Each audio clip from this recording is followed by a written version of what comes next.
Alright, welcome to another edition of the Mariner Biology YouTube channel. This one's going to be about genetics and specifically what this guy named Gregor Mendel came up with, what ideas he came up with, and the laws that he came up with. So we're going to get to that now. So this guy named Mendel studied inheritance, and inheritance is what we're studying, or heredity is what we're studying when we study genetics. Okay, so we're going to spend a lot of time on genetics for the next couple weeks, and this is just getting us started.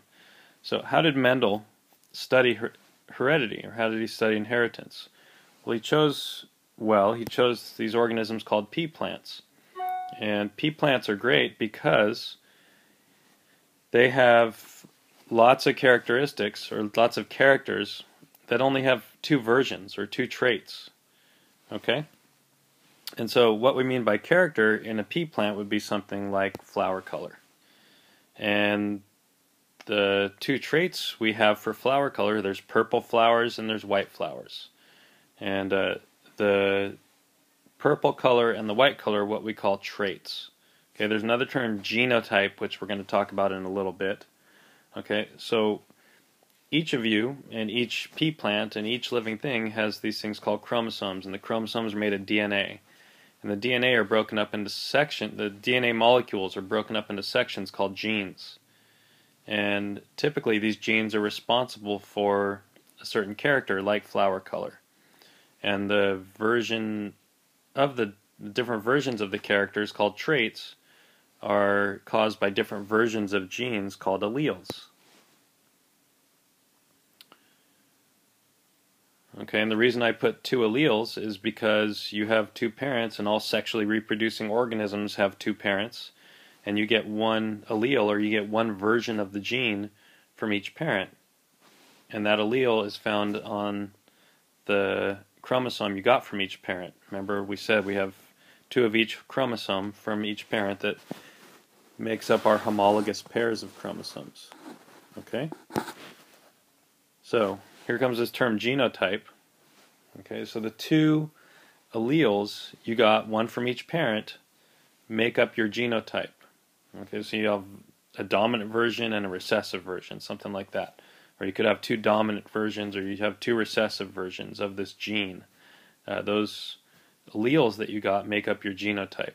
So that's actually what we see on your chromosomes. That's the information that's on your chromosomes. Okay, your genotype determines something else called your phenotype. Now, if we're actually holding a pea plant with purple flowers, right, the phenotype of that individual pea plant is purple flowers. So it's the trait that we actually observe in an individual. And that phenotype is the result of your genotype. Okay, so genotype determines phenotype. The information that's on your DNA determines the version of the character you have, or the trait that you have. Okay, let's keep going here. So what Mendel did was he took two true breeding individuals. And what this means is, if he has a true breeding purple flowered plant, that means that all its offspring are going to be purple flowers. So he was relatively confident that these individuals had two of the same allele. So they had two of the same version for the gene. And then he crossed it with a true breeding white flowered plant, so he could be sure that they only had two recessive alleles for that character, making them white. Okay, so we use the letter P to represent the gene for flower color, and then we can write out the genotypes of these individuals that we see. We have a purple flower and a white flower, the two phenotypes we already know. So Mendel was pretty sure he was starting with certain genotypes. Okay, and one genotype was made up of two dominant alleles, and one genotype was made up of two recessive alleles in the other individual. Okay, and we call the genotype, when we have two dominant alleles, we describe it as homozygous dominant. So what do you think the white flowered plant will be? How do we describe that genotype? I think you get it. All right, we're going to call it homozygous recessive. So the last time, there's actually another genotype, another term for genotype, and that's if we get one dominant allele and one recessive allele. Okay, one of each. So two different ones. We refer to that as heterozygous. So the question mark I was going to ask you was, what do you think heterozygous means? It means you get a genotype where you have two different alleles. Okay, and the other thing I wanted to say about that was that if we have a heterozygous individual, we refer to that individual as being a hybrid because they have one of each allele. They have two different alleles. Okay, so how did he do this really? Like what were his steps? So the first thing he did was identified two true breeding individuals, and he made sure he let them have generation after generation after generation of offspring, and they always came out the same as the parents. So if there was a purple flowered parent, its offspring were always purple. If it was a white flowered parent, its offspring were always white. So let's look at a different character, one for seed shape. Okay, and the seeds of pea plants can either be round or wrinkled. Alright, and it turns out that round is dominant to wrinkled. So we took two true breeding individuals, and this generation, this first generation, is referred to as the pea generation. That's the parental generation. Okay, and so the only thing that can happen here is the round seed parent can only make sperm that have round seeds, or that have the allele for round seeds, because that's all it's got. It only has two big R's, so there's only going to be a big R in any sperm or egg it makes. And then same for the other plant. It's what we call homozygous recessive, which means it can only give a recessive allele, right? So the only thing it can get into one of its gametes is a recessive allele. Okay, so when we cross these two individuals, we get our first generation, which is called the F1 generation, and all the individuals, all the offspring, are going to have the same genotype. They're all going to get a big R from one parent and a little r from the other parent, so all these individuals, all these offspring are going to be heterozygous. Don't really need to make something called a Punnett square for that, which we're going to do that a little bit later. Okay, so what he did next was really cool. He took two of the offspring from the F1 generation, two heterozygotes, or hybrids like we called them at the end of the last slide. He took two of these heterozygous individuals, two of these F1 offspring, and he crossed them. Okay, and so what's different now is that these two individuals can have a gamete, a sperm or an egg that has a big R, and they can have a sperm or egg that has a little r. Okay, one thing we noticed before we see what happens in the F2 generation, the next generation, one thing you should have noticed from the F1 generation is that none of the offspring were wrinkled. Right? None of the offspring at all were wrinkled. They were all round-seeded offspring. Okay, so the question that Mendel asked himself was, where did all the wrinkled ones go? Did they just get absorbed and are they never to be seen again? So where he was really smart was that he said, well, I'm not going to stop there. I'm going to take two of the individuals from that F1 generation, I'm going to cross them, and I want to see what happens. So here's what happened. All right, so we assort our gametes for one parent, and then we put our gametes out for the other parent.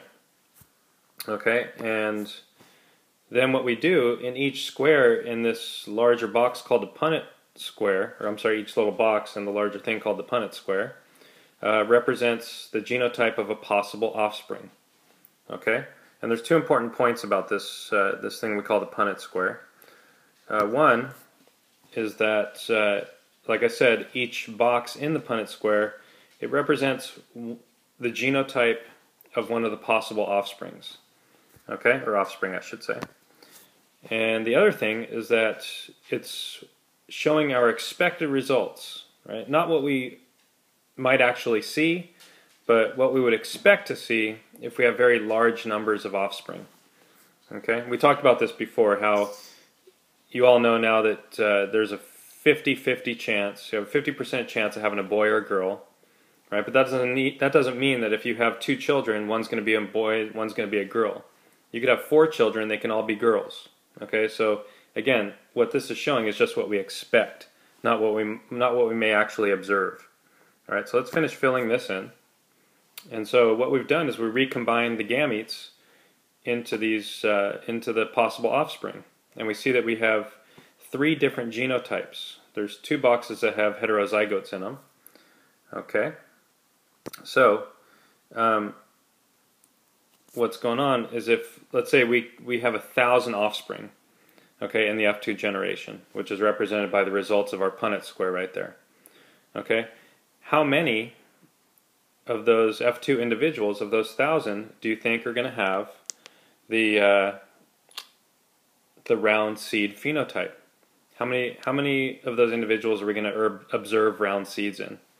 Okay, and then how many are we going to observe wrinkle seeds in? Okay, so what you need to understand is that if you have at least one dominant allele, one capital letter, you're going to get that dominant phenotype, which in this case is round seeds. Okay, so how many boxes do you see that have at least one dominant allele, one capital letter in them? I see 3. So, and I know that 3/4 out of 4, 3/4 is 75%. So what's 75% of 1,000 offspring? 750. So we should see about 750 individuals with round seeds. And then what's left over is the 1 out of 4, the one box that has a homozygous recessive genotype, and that's what's going to give us our wrinkled. And that's going to be what's left over, which is about 250. So we should see a 3-to-1 ratio. All right, so again, here's some things that we need to consider. All right, remember that you have one dominant allele, you have the dominant phenotype in this situation, in this kind of inheritance. Okay, if you have 2 recessive alleles, that's the only way you can get the recessive phenotype. Okay, so that's a really important rule to remember also. All right, so let's go to our last slide.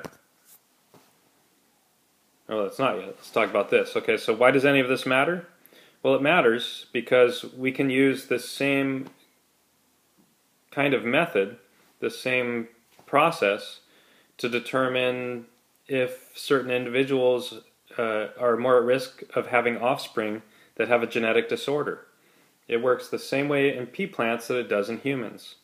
Right? So if we know the genotypes of the parents, like we do here in the F1 generation, we can predict the likelihood of, or the probability of, having a child with a certain genetic disorder. And that's pretty valuable. Okay, that's just one thing. There's lots of applications of this. So now let's go to the next slide. Try to finish this up quickly here. All right, so our last question is, if we have an individual with a dominant phenotype, how do we know what his genotype is? There's 2 possibilities, right? They can have 2 capital letters, be homozygous dominant, or they can be heterozygous, have at least 1 capital letter and 1 recessive. I'm sorry, 1 dominant allele and 1 recessive allele. Let's try to use the language here. All right, so I've got a little situation for you. So our problem is that we have somebody, or we have an individual with a dominant phenotype, and there's 2 possibilities for their genotype, and we want to find out what that is. So Mendel came up with this really cool way of finding out. Okay, so my children and I and my wife used to go to Wilder Ranch a lot. And at Wilder Ranch there was this black cat that had 6 toes. We called it Kitty Six Toes. Okay, in mammals, when you get an extra finger, it's called polydactyly. It's a genetic disorder. Right? But it turns out that actually that having 6 fingers or 6 toes, and this is true in humans too, is actually dominant to 5 fingers. So most of us are homozygous recessive for the number of fingers we have. Okay, and this is true in cats also. So you got Kitty Six Toes sitting there at Wilder Ranch. One of the main reasons we like to go there back in the day. All right, so this cat's got 6 digits, and like we said, it's dominant to 5 digits or 5 fingers. Okay, and we're going to use the letter P to represent the gene that causes this 6-finger condition called polydactyly. All right, and so we know that we used to call it Kitty Six Toes, like I said, and so we know the phenotype of Kitty Six Toes is 6 digits. What we want to try to figure out is the genotype. Is it homozygous dominant or is it heterozygous? Okay, so what we're going to do, this is what Mendel came up with. He decided, hey, I'm going to cross the individual that we don't know the genotype for was someone that we do know the genotype for. Right? So in this case, we would find a cat with 5 fingers, or 5 digits, and we know because it's got 5 digits that it's homozygous recessive. Okay, and then there's 2 options here. You got cross 1 and cross 2. Okay, and we can see from that first Punnett square that if the six-fingered cat, kitty six toes, is homozygous dominant, and we cross it with a cat that has 5 toes, we shouldn't see any offspring that have 5 toes. All offspring should have 6 toes. Okay, so in the second situation, right, if kitty six toes is heterozygous, we should have, and we cross it with an individual that's homozygous recessive, we should have some offspring that have 5 toes. And that's what we see in the Punnett square. Okay, so we've got 50% with 6 digits. Those 2 are heterozygous. They have at least one dominant allele. And then we got 50% that have 5 digits. They're homozygous recessive. So if we see offspring from this cross that are that have 5 digits, it means that the kitty six toes had to be able to give the recessive allele, which means it has to be heterozygous.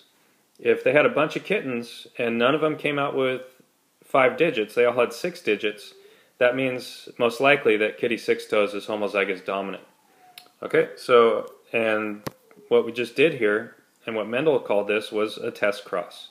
Okay, and it's just a way to find out if you know somebody has the dominant phenotype. It's a way to find out if they have a homozygous dominant genotype or if they're heterozygous. Alright, so I hope this helps, and I'm going to try to put up another one before you guys take your test. Thanks a lot.